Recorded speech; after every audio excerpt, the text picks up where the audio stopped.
Hola a todos, es un gusto darles la bienvenida a este primer episodio de esta segunda temporada del podcast en Economentes.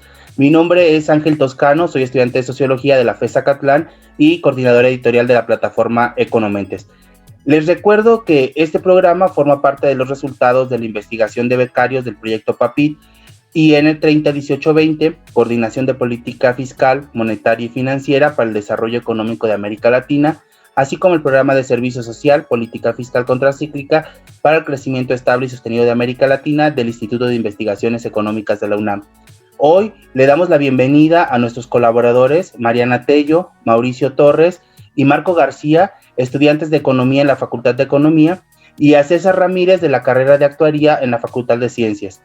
Hoy nos reunimos para reseñar el tercer seminario de política fiscal contracíclica para el crecimiento estable y sostenido de los países en desarrollo, el caso de América Latina, que se llevó a cabo los días 22, 23 y 24 de febrero. Este seminario está a cargo de la doctora Eufemia Basilio Morales y el Instituto de Investigaciones Económicas de la UNAM. El objetivo central del seminario es revisar los efectos de la política fiscal monetaria y cambiaria que se han instrumentado desde la década de los 90 en el marco de la adopción de la política macroeconómica regida por el esquema de metas de inflación en la mayoría de las economías en desarrollo y emergentes, haciendo énfasis en las economías latinoamericanas, así también como discutir el papel que deben jugar dichas políticas ante la situación actual generada por la COVID-19. Compañeros, bienvenidos, cuéntenme, ¿qué les pareció este tercer seminario? Hola, ¿qué tal? Yo soy Mauricio Torres, estudiante de la Facultad de Economía ahí en CEU. Pues este seminario de política fiscal y contracíclica para América Latina nos ha servido y nos ha dejado una enseñanza bastante grande en la cual nos hace repensar un nuevo modelo económico, también los cambios que pueden existir en las reformas. Además, es importante ver el impacto social y económico que ha tenido esta crisis. Entonces, pues más adelante trataremos todos estos temas y es muy importante destacar todos los retos y cómo se espera que América Latina salga de ellos.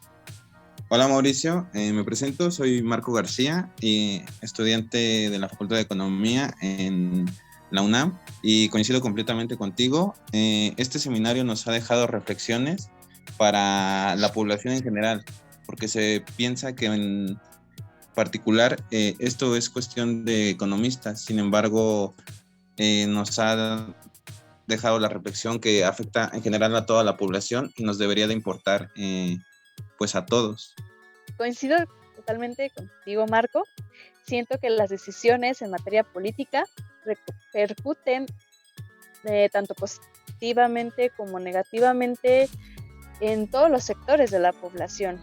Y por cierto, yo soy Mariana Tello, soy estudiante de la Facultad de Economía, ya a punto de graduarme y pues nada, me gustó mucho el seminario que se llevó a cabo.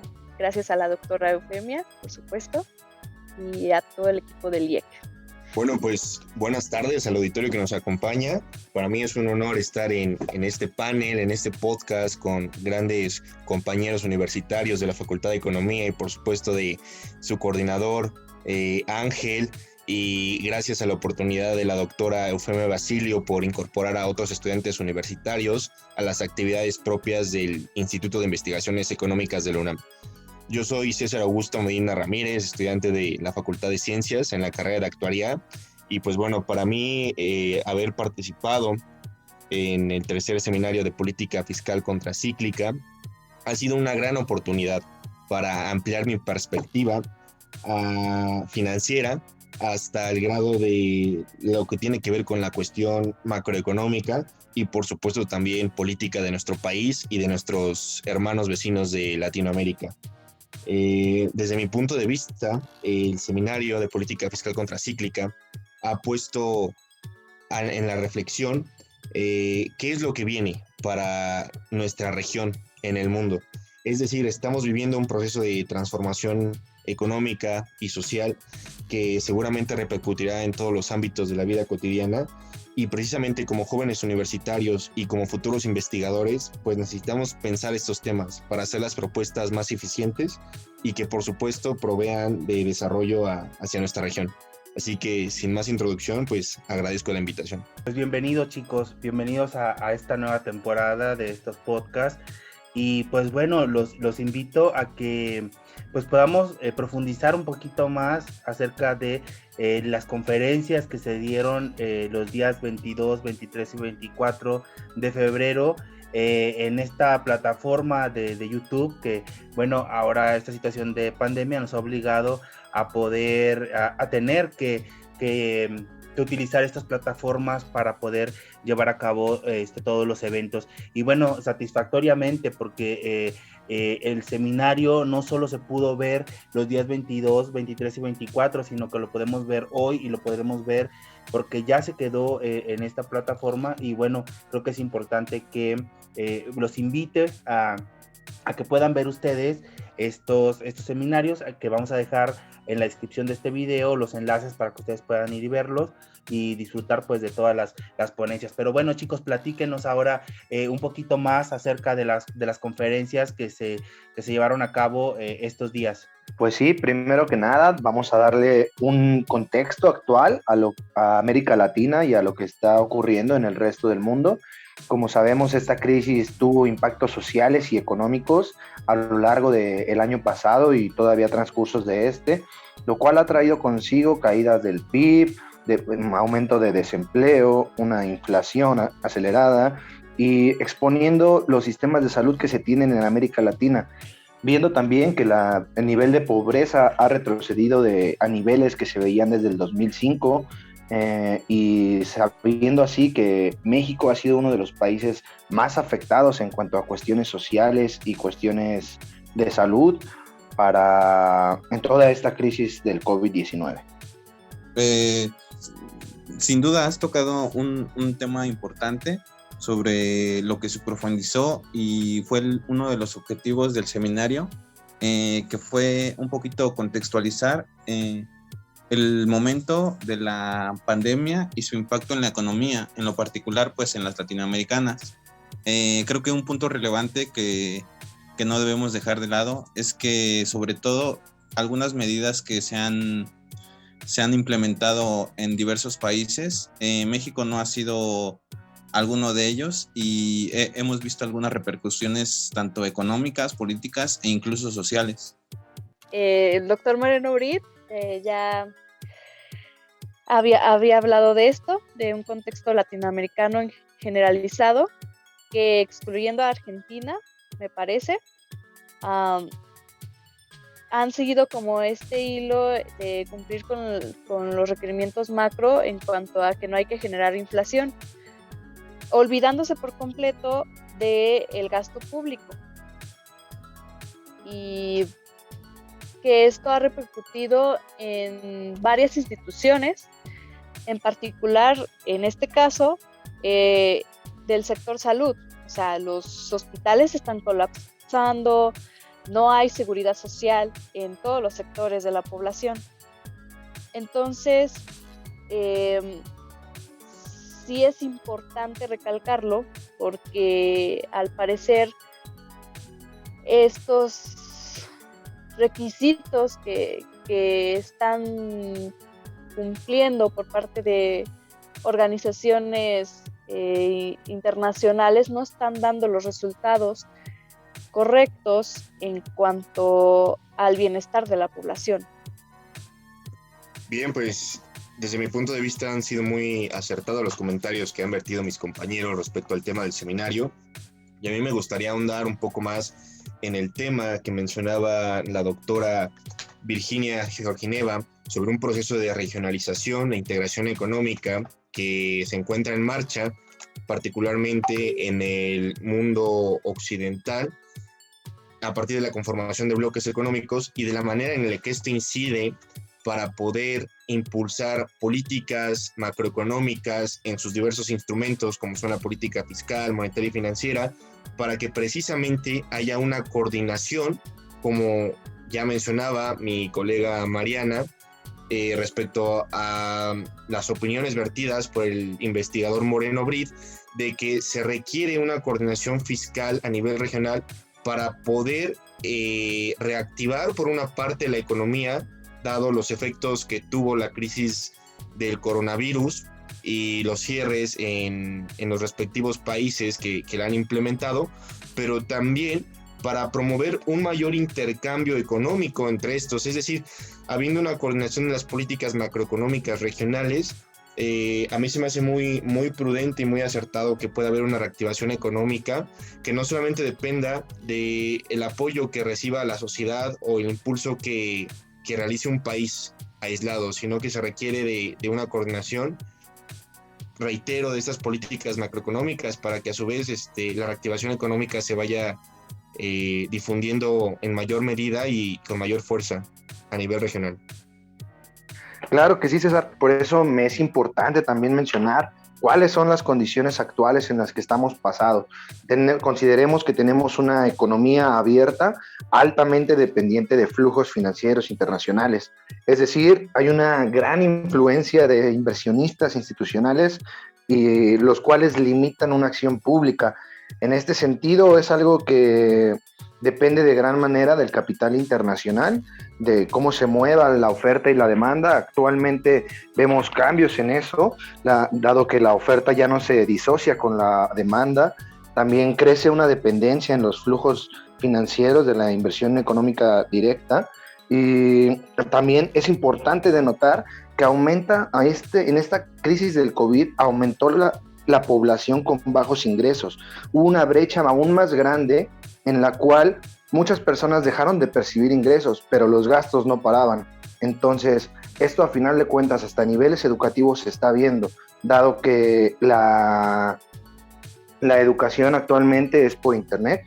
Muchas personas no tienen la capacidad para poder estar dentro de internet con una buena velocidad, inclusive no tienen los instrumentos como una computadora, algún aparato electrónico que te permita desarrollarte, como muchos otros lo están haciendo, ampliando aún más la brecha, aumentando aún más lo que es esta disparidad entre ricos y pobres, aumentando también la inconformidad de la sociedad ante los sistemas de salud tan precarios que se tienen, no solo aquí en México, sino en todos los países de América. Sí, exactamente, eso dijo el doctor Pánico, que no solamente se necesitaba hacer gasto público, si se gasta mal, no va a servir de mucho que las instituciones gubernamentales estén gastando.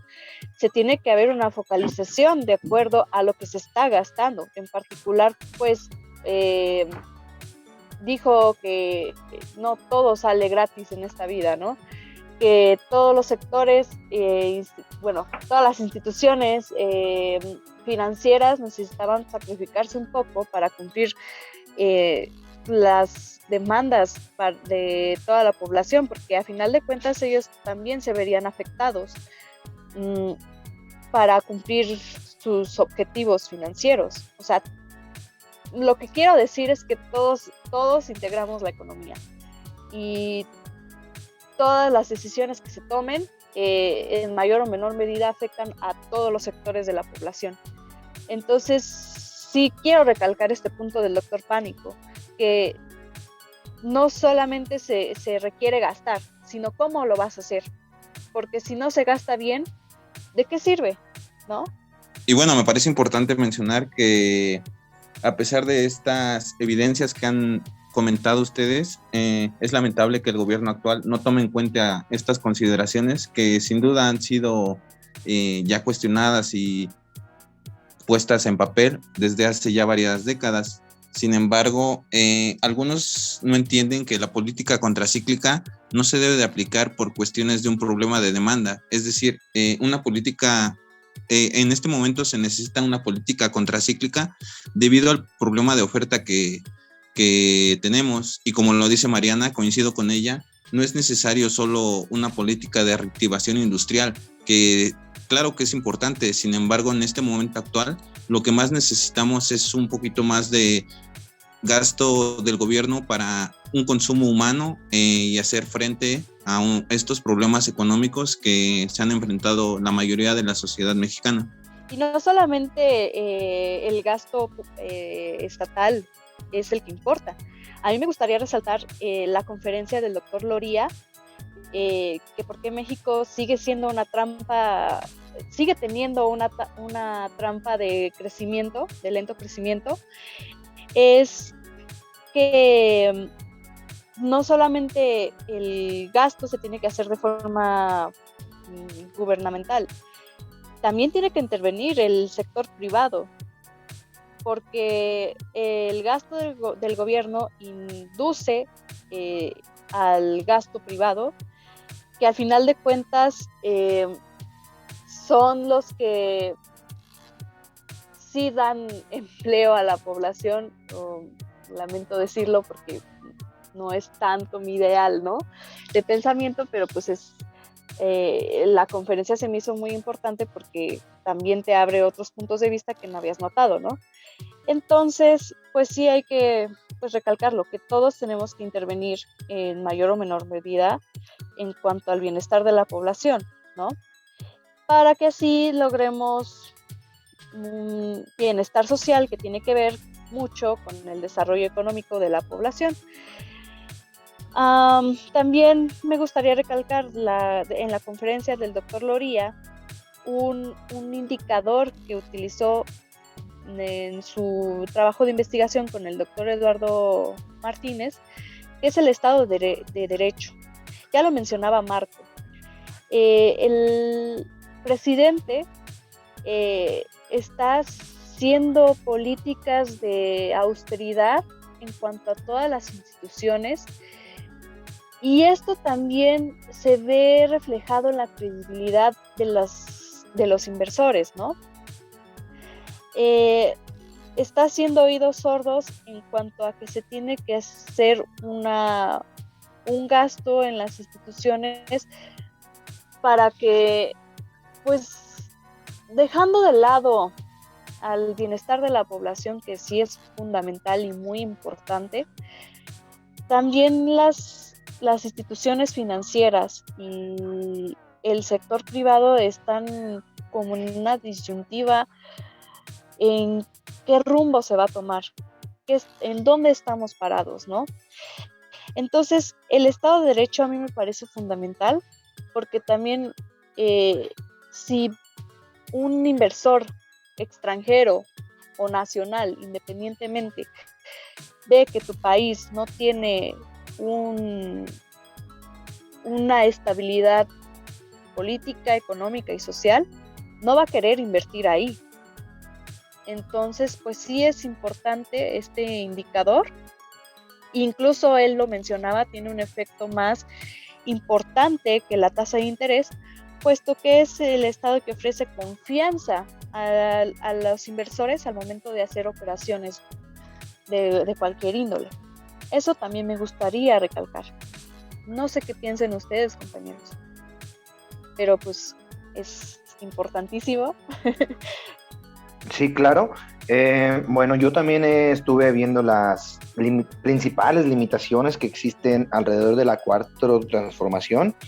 Como en este caso yo lo veo es el equilibrio presupuestal, dado que esto limita los recursos para ampliar sus políticas, y esta limitante no se debe a la creencia que se necesitan tener ingresos para poder implementar las políticas de inversión, sino más bien es una cuestión de política, como bien lo mencionabas, Mariana, de en qué se va a invertir, en qué se va a gastar. Tienes que hacer inversiones productivas, las cuales favorezcan a tus empresas y a tu sociedad.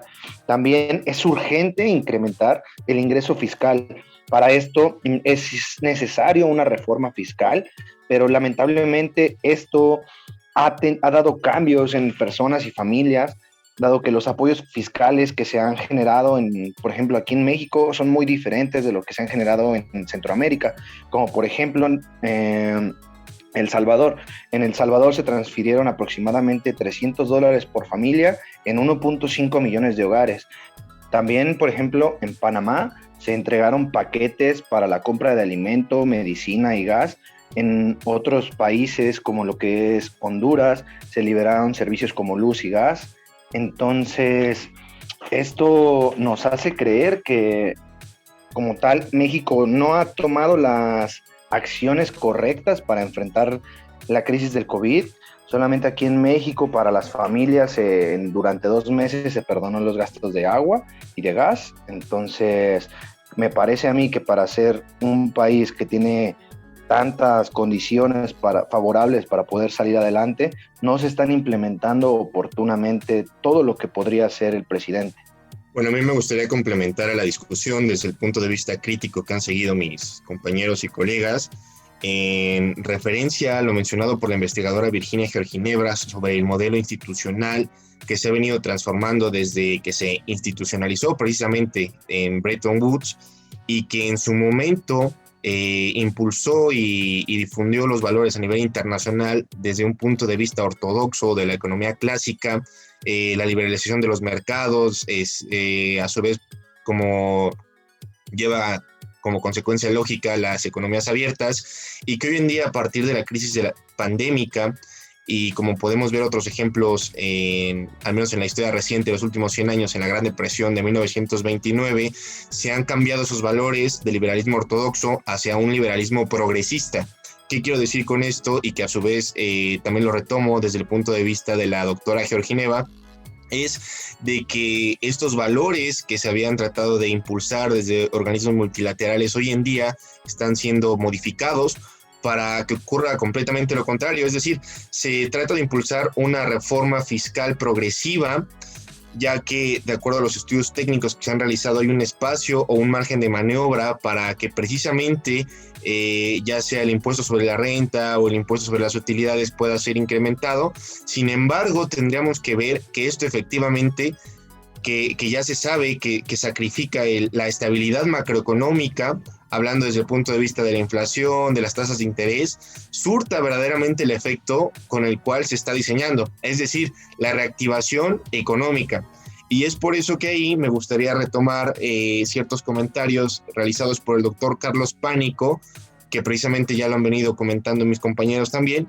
Sin embargo, para mí el aspecto a destacar que él menciona es sobre quién va a recaer el peso o los costos de esta política macroeconómica, particularmente la política monetaria, hablando desde el punto de vista de la sociedad, hablando desde el punto de vista de las instituciones financieras, que bien parece ser que con esta reforma fiscal progresiva que se intenta impulsar, el costo de la política macroeconómica va a caer sobre la sociedad, es decir, la sociedad va a tener que aumentar sus gastos a partir de una mayor aportación de recursos para poder reactivar la propia economía. Ahora sería bueno poner en consideración los niveles de crecimiento que se puedan tener con esta nueva política macroeconómica y hacer un comparativo con lo que se venía manejando antes. Realmente eso sería, desde el punto de vista crítico, un buen aspecto a considerar y sobre todo que puedan tener los resultados que se esperan. Pues me parece muy interesante lo que menciona César. Ahora también sería interesante saber cuál es el modelo que van a retomar estas instituciones. ¿Qué podemos hacer o qué se dijo en el seminario sobre estas reformas institucionales? Claro que sí, Ángel, con mucho gusto. Pues mira, retomando lo que dijo la doctora Virginia Georgineva de la reforma a las instituciones de Bretton Woods, me gustaría aterrizarlo desde el punto de vista de la agenda de vanguardia que está llevando hoy en día, que es lo de la Agenda 2030 y los Objetivos de Desarrollo Sostenible. La manera de instrumentalizar o de aterrizar, por decirlo coloquialmente, esta agenda, y que también lo mencionó el doctor Moreno Brid, es a través de una reforma fiscal progresiva, es decir, determinar la reactivación económica a través del gasto público. Y de hecho en México también se ha venido llevando a cabo, lo podemos ver en los reportes que hace el Centro de Estudios de Finanzas Públicas del Congreso de la Unión, y que retomaron precisamente los investigadores durante ese tercer seminario de política fiscal contracíclica, porque parece ser o pareciera ser que la manera correcta o hoy en día necesaria para reactivar la economía después de la crisis financiera es a través de un Build Back Better o de un modelo de desarrollo económico liberal progresista. Y es precisamente que esta agenda se va a impulsar a través del financiamiento público y por ende del gasto público. Claro, es por eso que también, bueno, me parece importante, dado que estás diciendo cuestiones del gasto, lo que propone la CEPAL. La CEPAL, a través del doctor Noel Pérez, nos ha dado 3 objetivos principales que se tienen que hacer desde el punto de vista fiscal. En este caso sería fortalecer los sistemas de salud, apoyar el ingreso a los hogares y proteger la capacidad productiva. ¿Cómo? Aplicando diferentes mecanismos como medida de alivio tributario. Puede ser una reducción en tasas, postergación en pagos, nuevas medidas de gasto público o simplemente una reorganización presupuestaria para destinarla a la más prioritaria. Es decir, me parece a mí el sector salud un sector en el cual se le tiene que invertir, se le tiene que modificar y se le tiene que tomar en cuenta, dado que esta crisis de salud nos vino a exponer que en realidad nuestro sistema de salud en México y en América Latina es muy deficiente. Simplemente lo vemos en la cuestión de los programas de vacunación, lo cual no sabemos ni cuándo puedan terminar. Se estima que pueden ser hasta 2023, 2024, todo dependiendo del país y cómo sean sus avances en cuanto a las vacunas. Esto es importante, me parece, dado que puede incrementar si no se modifica, puede incrementar el déficit primario, dado que el nivel de endeudamiento va a ir creciendo en América Latina. Simplemente en diciembre del 2019 a septiembre del 2020, en América Latina hubo un promedio de sobreendeudamiento del 46% según la CEPAL.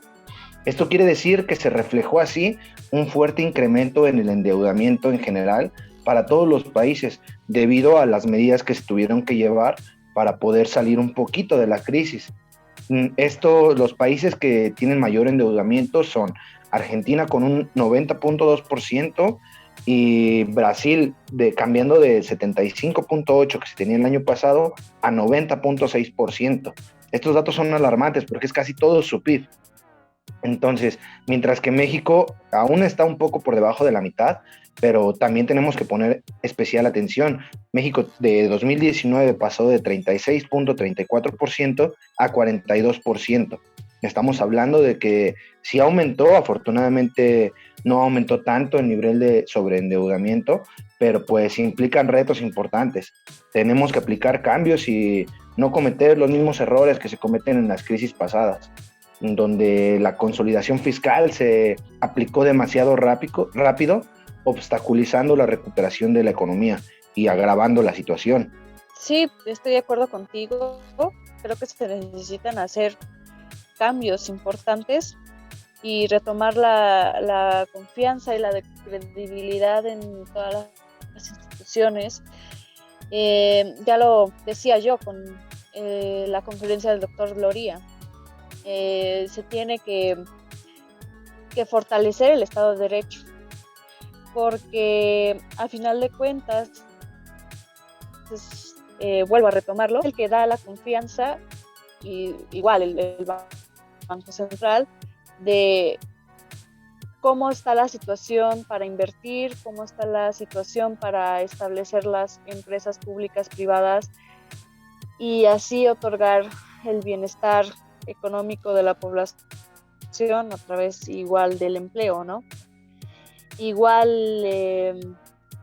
sí es importante trabajarlo, aunque no parezca de nuestra área, pues la cuestión de la política en cuanto a la reducción de la violencia, en particular de las mujeres. Bueno, pues sí es importante fortalecer el Estado de Derecho, porque de ahí se deriva la confianza que existe para invertir. Si tu país tiene corrupción, pues sí, es importante lo que dice Mauricio, porque necesitamos hacer cambios,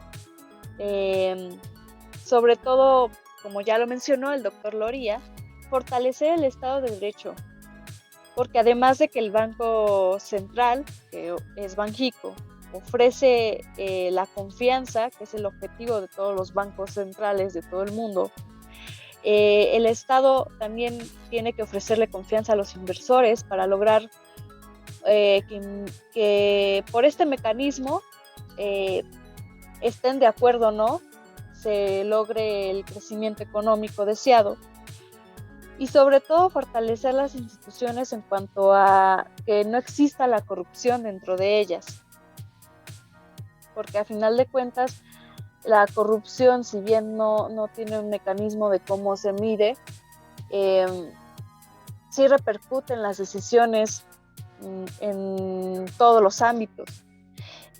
Tanto una persona, se tiene la creencia de que si tú pagas tus impuestos no va a servir de mucho porque no te ofrecen servicios de calidad. A pesar de que no pagamos tantos impuestos como en otros países, sí repercute en el salario de las personas, porque al final de cuentas no ganamos tanto como en otros países, y encima súmale que toda la corrupción que existe dentro del Estado se van para unos cuantos. No hay instituciones que estén fortalecidas, ya se comprobó. No existe el pleno empleo, no existe salud universal que se tiene deseada. Por eso a mí me importó mucho recalcar este factor, bueno, este indicador que dice Loría, independientemente de que los inversores privados inviertan y hagan crecimiento económico y estemos o no de acuerdo, pues sí necesitamos que las empresas inviertan para empleo y todo esto.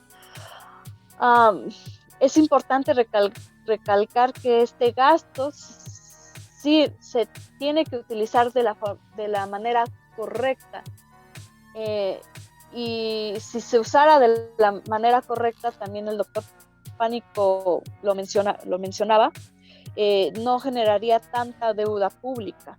Sin embargo, pues ya son cuestiones políticas que pues repercuten, ¿no? Y además la violencia, me gustaría recalcar este punto y enfocarlo al contexto actual. Si tu país es violento, y sobre todo con el sector de las mujeres, obviamente los inversores, la población en general, van a ver un Estado debilitado, por lo tanto no van a invertir. Entonces, recalco lo que dice el doctor Loría. El indicador del Estado de Derecho es fundamental, incluso más que el de la tasa de interés. Entonces sí es fundamental recalcar que si tu país está siendo violento con la población en general, entonces los inversores no van a querer, vaya la redundancia, invertir en tu país, porque en mayor o menor medida el Estado de Derecho es un parteaguas para indicarte cómo está el contexto socioeconómico que hay. Sin duda han mencionado que la Cuarta Transformación tiene grandes retos y la pandemia los ha visibilizado aún más.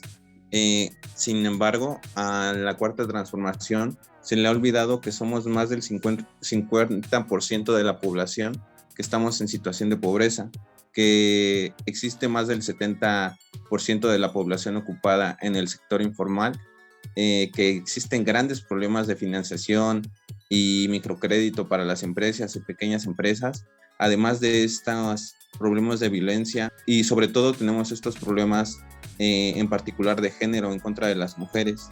Esta administración se ha caracterizado por dos cuestiones. Una es culpabilizar al neoliberalismo, y segunda es descalificar a todo aquel movimiento que esté en contra de la Cuarta Transformación. Por ejemplo, en las últimas semanas, el presidente Andrés Manuel López Obrador, en la mañanera, como se le puede decir coloquialmente, se le cuestionaba sobre la gobernatura del gobernador por Guerrero, Félix Salgado. Dentro de sus respuestas, él comentaba que pues ya chole con el tema, ¿no? Y sin embargo, pues, no sé, es increíble que en nuestro país entre 11 y 9 mujeres mueran al día, y a pesar de que las mujeres existan o se enfrenten a estos problemas de violencia que se ha caracterizado en nuestro país, es imperdonable que nuestro presidente se exprese de esta forma. Y bueno, no sé, me gustaría alguna opinión sobre ustedes. Bien, a mí me gustaría sintetizar que el debate en el que nos encontramos actualmente es el siguiente. Entre mantener un sistema institucional o un modelo económico que favorezca a los mercados abiertos y a las instituciones autónomas, o por otra parte, un modelo que favorezca a los mercados competitivos y las instituciones estatales.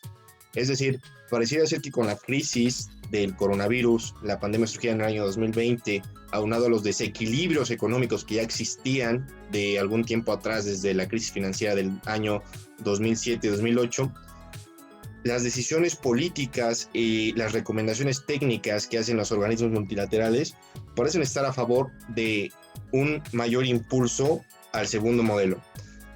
Entonces, remontándonos un poco a la historia, los comentarios vertidos por el doctor Noel Pérez Benítez, la directriz económica seguida por la CEPAL parece estar determinada por los economistas éticos, quienes consideran que la reforma, el progresismo o la cuestión social debe ser atendida precisamente desde ese punto de vista. Es por ello que hoy en día las discusiones sobre cómo solucionar los desequilibrios económicos, más que ser desde un punto de vista técnico, se encuentran en debate y polémica desde el punto de vista de la cuestión moral. Es decir, se debate si los impuestos son un deber moral de la sociedad para reactivar la economía, para impulsar el desarrollo económico de un país y sobre todo también lo que tiene que ver con la cuestión de justicia y bienestar social. Es un tema muy, muy importante a destacar porque precisamente esta transformación social y económica se sustenta en esos principios y que bueno, en los siguientes años, en el corto plazo, veremos los resultados. Me parece importante eso, César, que toma sobre el doctor Noel Pérez, dado que lo propone la CEPAL son varias cuestiones para tener una política fiscal activa, centrada en fortalecer los ingresos y en hacer rendir los gastos. Es decir, la CEPAL nos dice que tenemos que reducir espacios de evasión tributaria. Actualmente hay muchas personas que están dejando de pagar impuestos o tratando de evitarlos. Aproximadamente es un 6% del PIB. Evaluar y orientar los gastos tributarios también, dado que hay muchos desvíos de recursos, mucha corrupción, lo cual nos hace imposible o nos imposibilita aprovechar estos ingresos fiscales para un buen sector. También se debe de consolidar el impuesto a la renta a personas físicas y corporaciones y extender el alcance de impuestos sobre el patrimonio y propiedad, regular más este tipo de impuestos, al igual que el tema que se ha tocado últimamente en cuestión de impuestos son los impuestos a la llamada economía digital.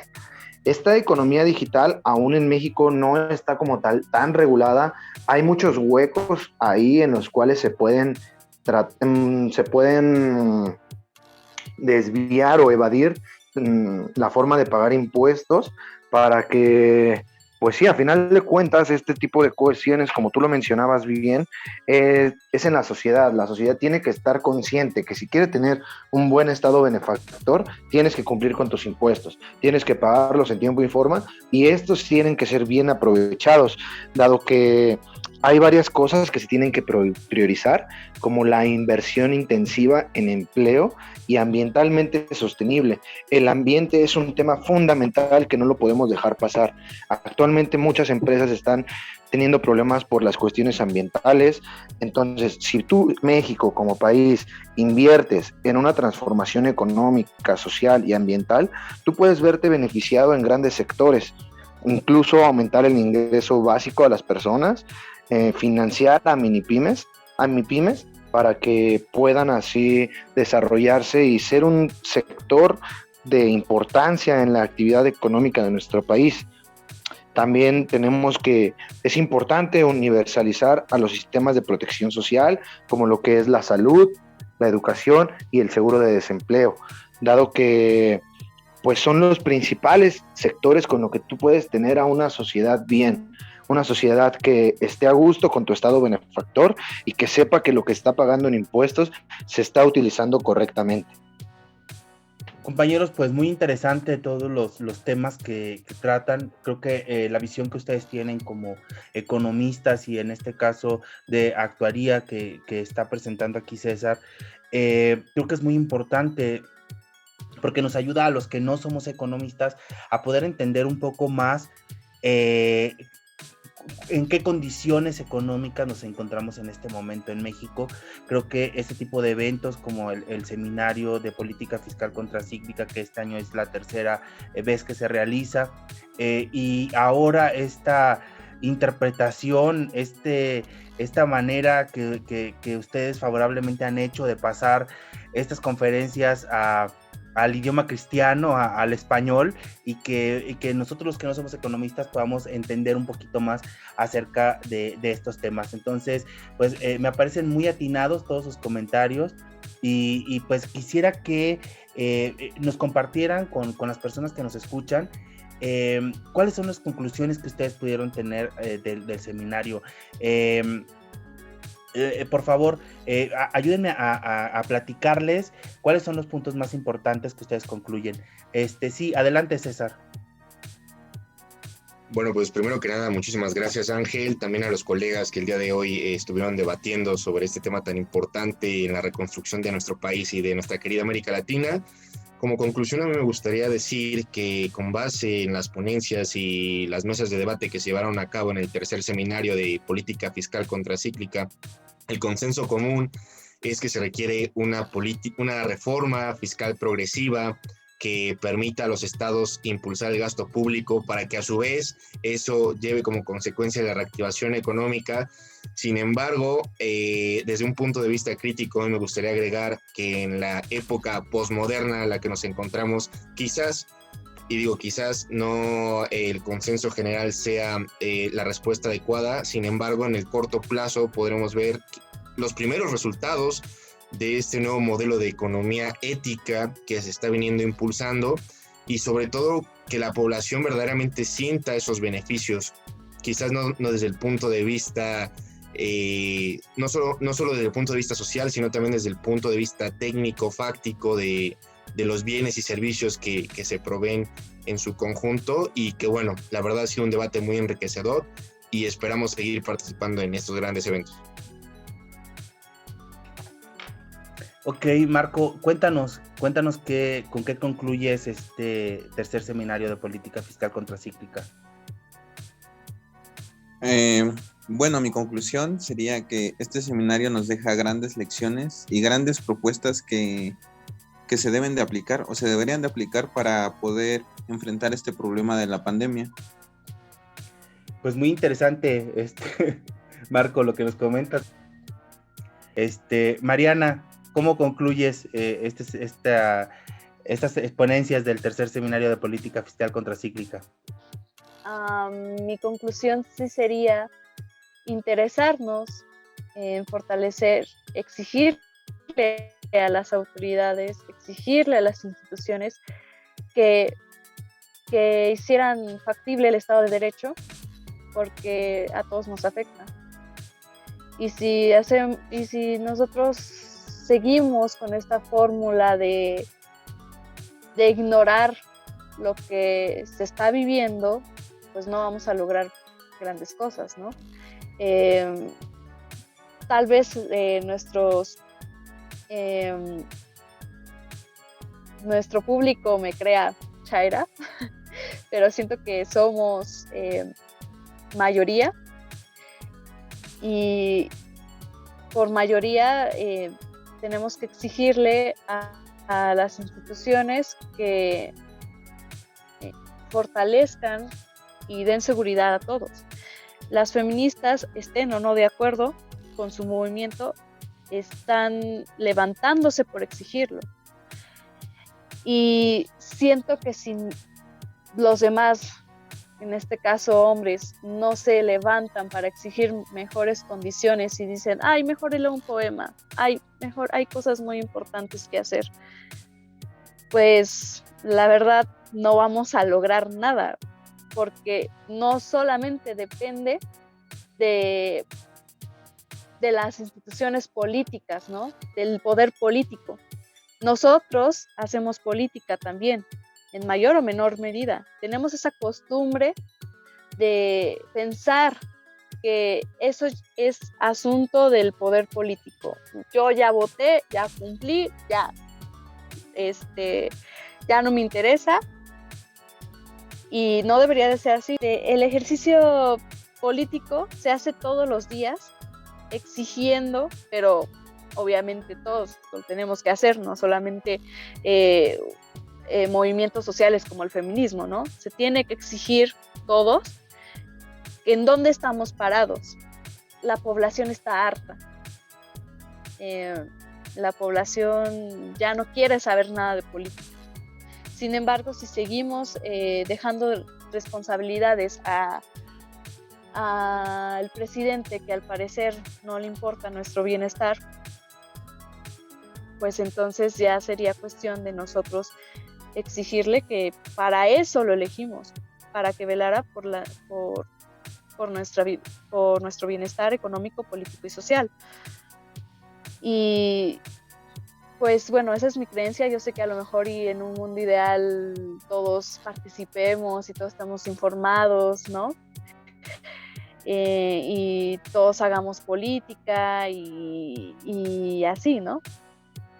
Pero sí es importante exigir que si, por ejemplo, tú no eres economista y estás oyendo esto, pero pues puedes ser médico, puedes ser,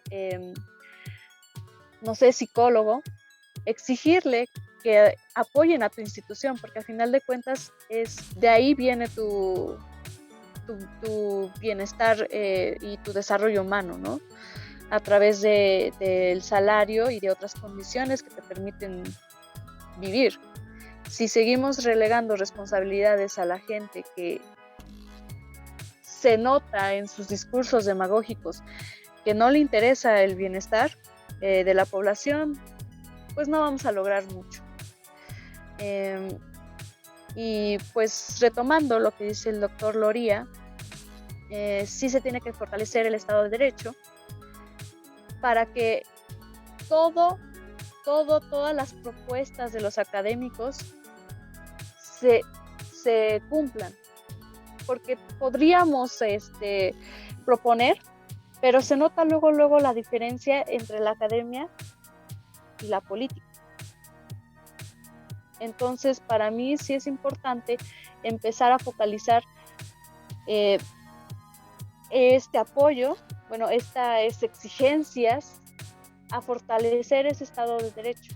Porque por más que nosotros digamos, tenemos que hacer políticas contracíclicas, tenemos que esto, pues no se va a lograr gran cosa, sino tener un paper bonito, con reconocimiento solamente académico, y ahí se quede, simplemente en una recomendación que no se siga. Esa es mi conclusión.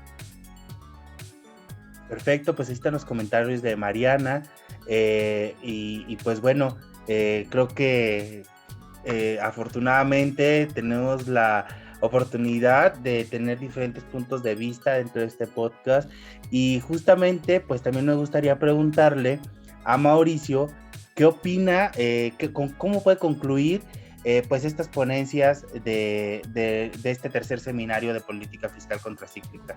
Sin duda el seminario ha sido algo enriquecedor y nos deja a pensar que en México se necesitan cambios tanto en la política monetaria, tanto en la política fiscal, tanto en la cuestión social. Es decir, se necesitan nuevas oportunidades de ingresos. En la política fiscal tenemos que cuidar, no elevar la deuda, cuidar en qué se invierte el dinero de la nación, invertir en sectores que son productivos en realidad y que podemos sacar alguna ventaja comparativa en cambio a otros países. También me parece importante señalar que la reforma, necesitamos una reforma tributaria en la cual es muy importante el saber para qué se invierte nuestro dinero, para qué se gasta, y modificar muchos puntos en los cuales la política fiscal ha venido deteriorando el crecimiento económico en México y no nos ha permitido despegar en proyectos como cuáles se tenían planeados. Y pues sí, la apuesta a la 4T se tiene que cambiar de cierto modo de algunas condiciones actuales. Es importante también apoyar a la sociedad en cuanto a empleos, en disminuir esa brecha como tal que existe actual, ir disminuyendo poco a poco para que así todos podamos mejorar el país.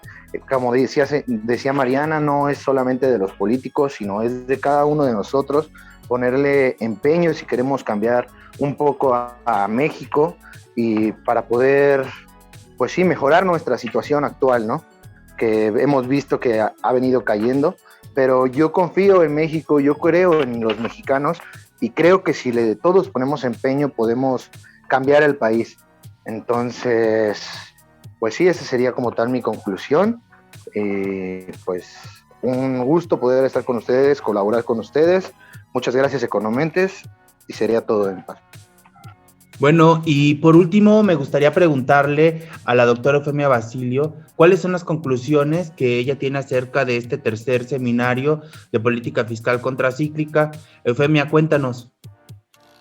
Sí, pues yo creo que una de las conclusiones más importantes fue el uso importante de las políticas fiscales activas y las monetarias también que la complementen, ¿no? En el entorno de la pandemia, creo que en este seminario se discutieron temas muy importantes de coyuntura, donde entendimos el panorama general que le antecede a la pandemia en América Latina y bien lo que debemos hacer a futuro, ¿no?